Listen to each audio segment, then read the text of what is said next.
Well, good morning, everyone, or afternoon, rather. Welcome to sunny West Seattle. I'm King County Executive and lifelong West Seattleite Dow Constantine.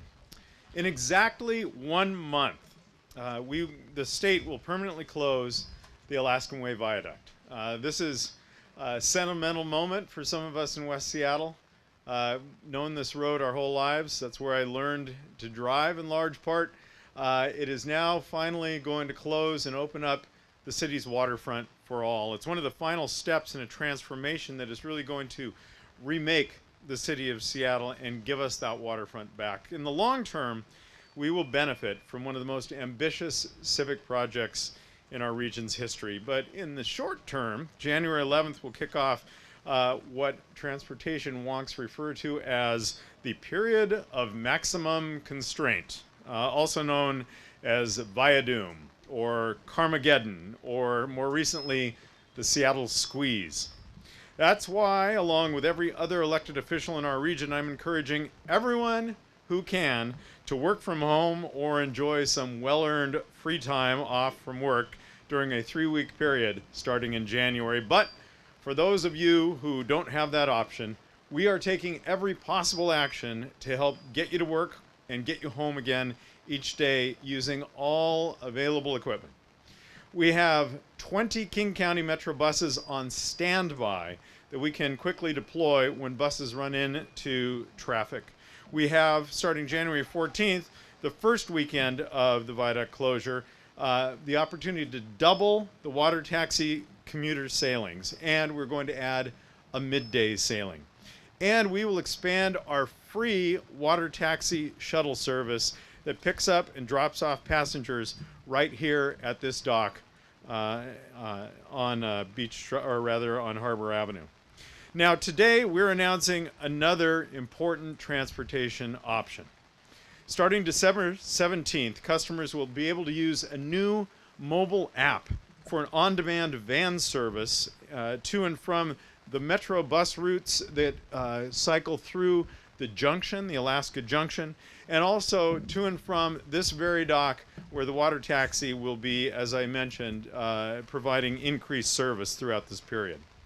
Commuters will be able to hop on and off our reliable water taxis without having to find or pay for parking, and you can tap your Orca card on board the van for the same price as a Metro bus ride.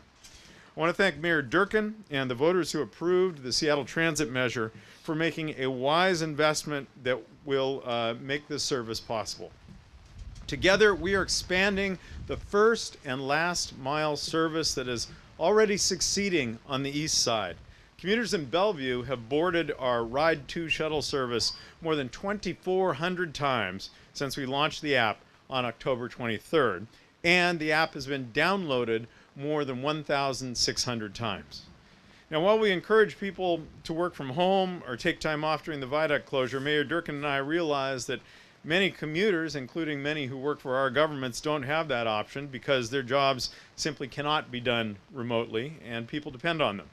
For those commuters and many others, we will deploy every resource we have. We will bring our best ideas. We will work night and day to help people get to work and get back home again to their families during this challenging transition. It's my pleasure to introduce to you the Mayor of the City of Seattle, Jenny Durkan. Thank you very much, Dow. I really appreciate it. You see here a part of the team. It is really, it's great to be out here in this beautiful weather in Seattle. I was just talking to some folks about alternative energies, and there's new solar power that actually also is powered by the kinetic force of raindrops. So I think we can use that today. I'm glad to be here with Executive Constantine. We also have Lauren Thomas of Hopelink. We have Roger Millar of the Washington State Department of Transportation, Joe McDermott, who is chair of the County Council. We are just part of what's happening behind the scenes to make sure the city of Seattle can keep moving, not just during the period of maximum constraint when the viaduct comes down, but also during that period when the convention center construction begins and all of the buses that are in the tunnel come out onto the city streets. All of this is taking a great partnership, and today this announcement is showing you one of the very many things that we're doing to make sure the people of Seattle can get in and around Seattle, and that we increase the use of transit as much as we can. We know that we have to have more people on transit. And unlike many cities in America, our data shows that the people of Seattle using transit is increasing. And if we have transit that goes from where people are to where they want to get, they use it. Today's announcement will make that a better reality for people living in West Seattle. I don't know what we're calling this app for calling your van to get you to the ferry taxi. We could call it Vuber. But we know that having these commuter vans, the executive rolled it out on the east side. It works. We want to make it as convenient as possible for people to get to their bus lines and to the water taxi. In our budget, we added 30% more bus service. We're expanding the bus-only hours on 3rd Avenue so that it is buses only. We have new transit pathways. There will be a bus-only lane added to 6th Avenue. We're also providing all Seattle Public School students with Metro Transit cards so that they can get in and around by public transit. We've also issued permits for our free-floating bikes, and under those permits, those bikes will now be located and dispersed at all of the transit throughout the city so that that last mile can be done, if necessary, by bicycle. We know that access to transit is the key for making this work for people. It's why we're investing $1 million to take another step forward to invest in these access to transit hubs. This rollout of Ride 2 is a significant thing for the city of Seattle, and I really want to thank the county and Dow Constantine for their great partnership.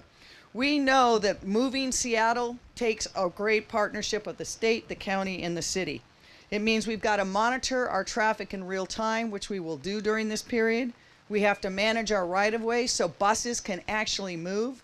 We're going to be asking the state legislature for the authority to have camera enforcement for people who block the box, block the bus lane, or block bike lanes. We don't have that authority. We want to do it so we can keep things moving. We're doing all we can to reduce the number of trips by solo drivers. We have to get people out of their single occupancy vehicles. We just don't have the road space, and it's bad for climate. We will continue to invest in climate and in transit, and we will make sure also that we continue making sure that people know what's happening real time.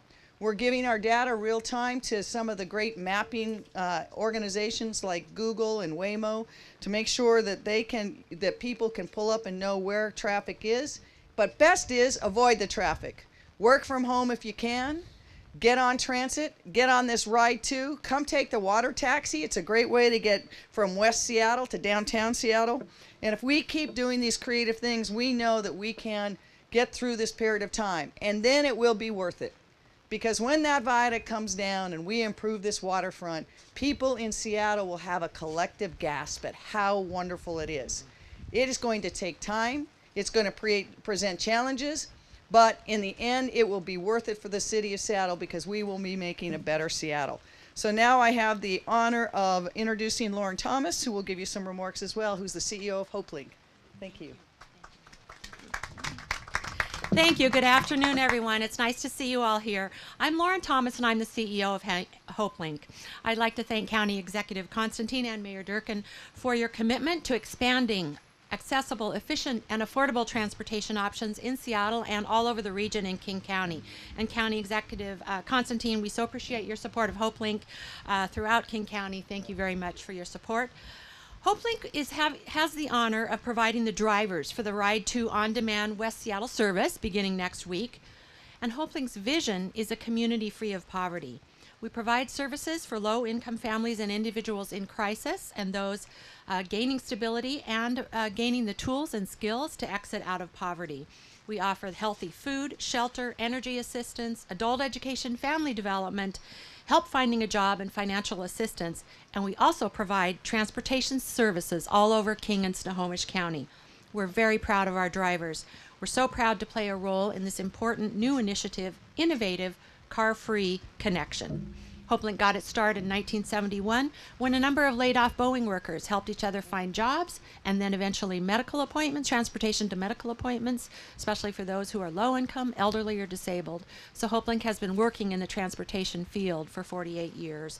So we can say that access to safe, reliable, affordable transportation has been part of our mission, from DART buses and the Duval community van to the Trailhead direct routes, and now Ride 2. We're so proud of all of our partnerships. In this region in particular, anything that eases our commute, trips, or other travel connections gives everyone the gift of time and access to services throughout this beautiful region. So we're here to provide additional mobility options to all members of our community. Thank you for having Hopelink here today. We look forward to continuing to provide transportation options for all. Thank you.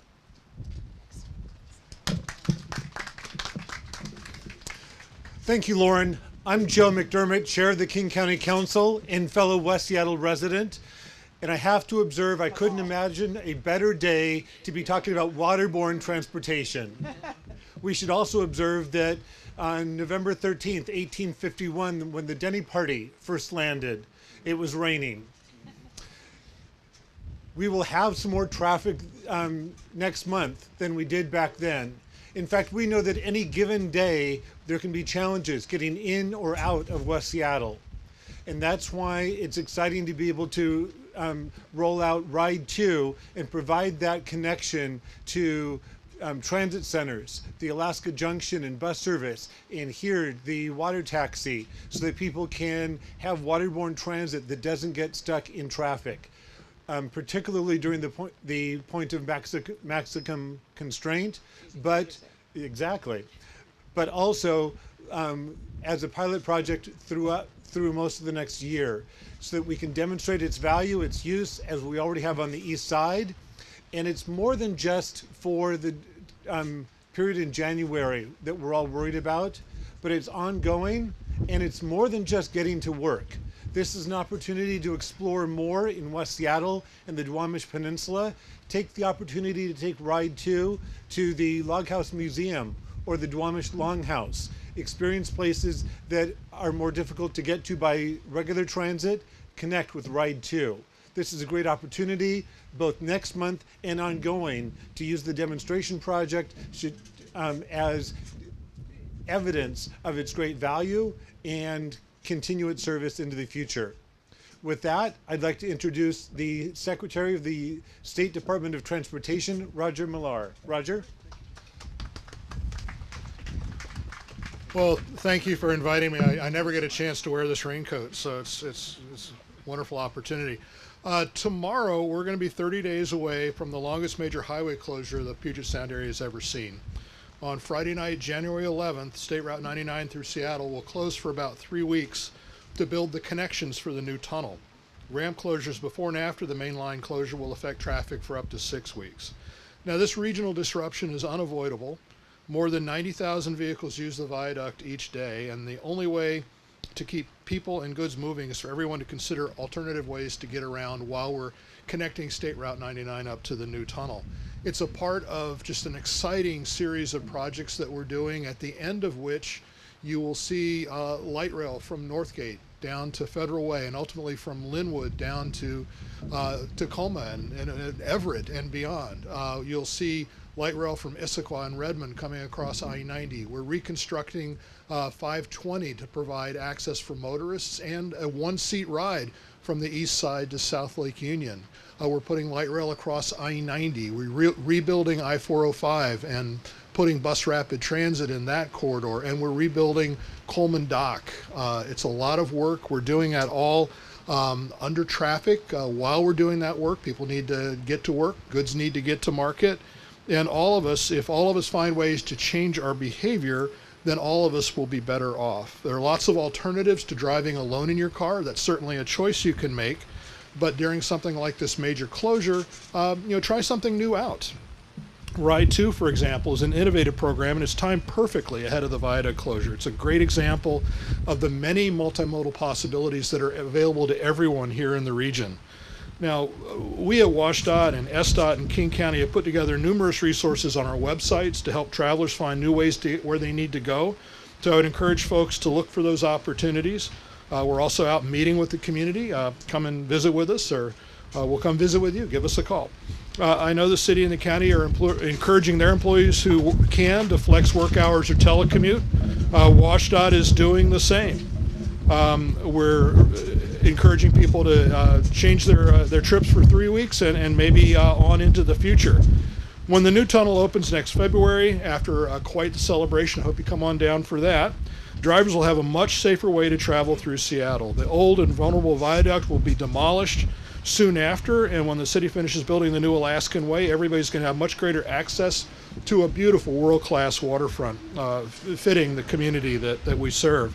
We at the state want to thank King County and the city of Seattle for all their efforts and acknowledge the partnership between the agencies. So thank you very much. Thank you.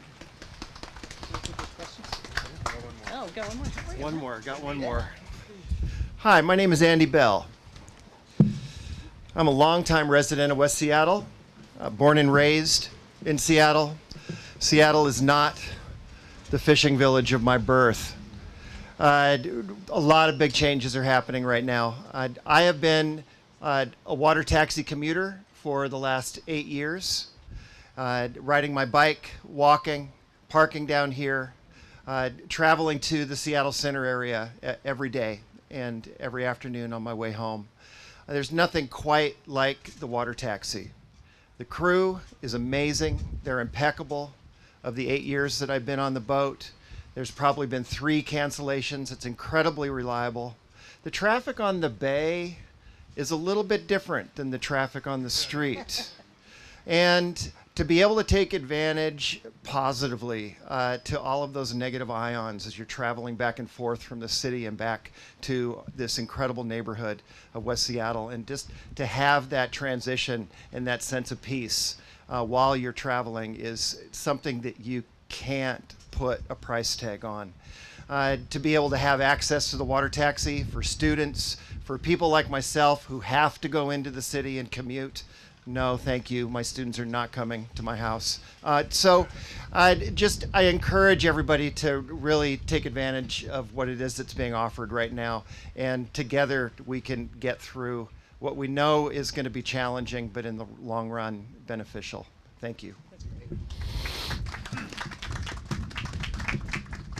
So again, another innovation funded by the City of Seattle and the voters of the City of Seattle, building on already familiar ways of getting around, but using an app to summon this van to your home or wherever you happen to be within a large zone of West Seattle to bring you to the places where you can get transit.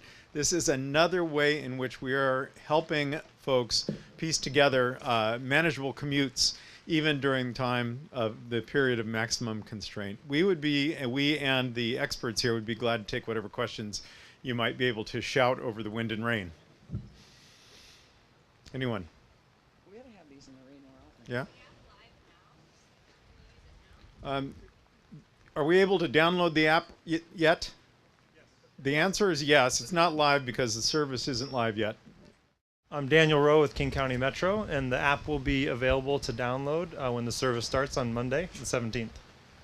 What's it called again? The app is... Just kind of tell us how it works. What would a client do? Sure. So the app is called Ride to Transit. It's available in both Apple and Google stores. And the experience is, if you are a West Seattle resident and you live within the service area, you can wake up in the morning, you can call your ride with the app. You can expect to wait about 10 or 15 minutes until the van will come pick you up, and it'll drop you off at either the Seacrest dock here or the Alaska Junction, where you can connect to buses or the water taxi. If you work out here, you can take the water taxi over, take a bus over to the junction, and you can use the van to get your last mile to your job. So that's how the app works. And we also can take wheelchairs. So in the app, you can indicate if you need an accessible ride, and we'll be sure to send a van with a wheelchair lift. The app is free to download in both of the app stores, and the rides cost the same as a Metro bus ride. We accept Orca Lyft and all other Orca reduced fare programs, and we'll have Orca readers on the van, so you can tap your Orca card when you get on, and we'll honor the transfer if you continue on to the bus or the water taxi. Do you think there'll be sort of a timeline for what a commuter would need to know when they need to call that ride and when would actually arrive down here for parking on the ferry? Sorry, can you ask the question again? How long does the commuter need to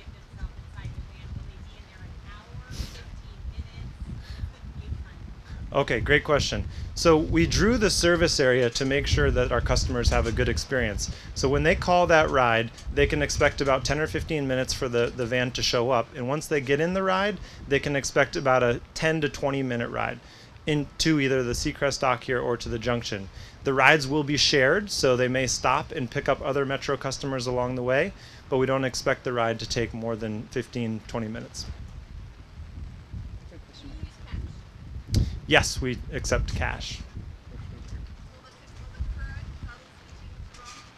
Yes, the current free shuttles will continue to operate.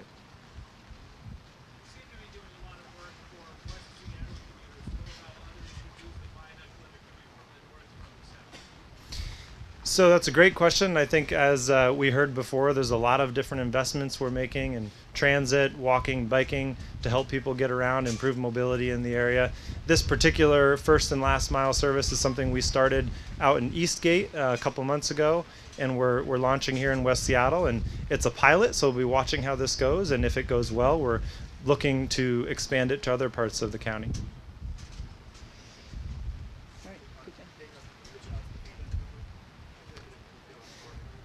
There is a phone number you can call, so if you don't have a cell phone or you don't have a mobile phone or a data plan, there's a phone number that you can call to book your ride. You can do all the same, it has all the same functions that can be done over the phone as with the mobile app.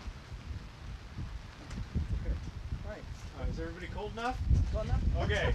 I just want to say one more time, thank the partners in this. This took a lot of work between Metro, the Seattle Department of Transportation. Those teams have been working together day in, day out, and thinking about mobility throughout the city, but also working with the county and the state on how do we make sure we get each quadrant of the city right. People need to be patient. Some things are going to work better than we think they are, and some things aren't going to work as well, depending on where you live and how you're commuting and what happens that day. But we are going to pull out all stops to make sure that we're really as agile as we can be in this period of Viadoom. Viadoom. All right. Yes, thank you. Thank you very much. Congratulations. All right, good job. Wonderful. Thanks for so your much. help. Really Thanks, that's so appreciate it. awesome. Thanks a lot. Super great. Thank you. Hey, thanks a lot. Thank you so Thank much. you. Thank you. Yeah, good to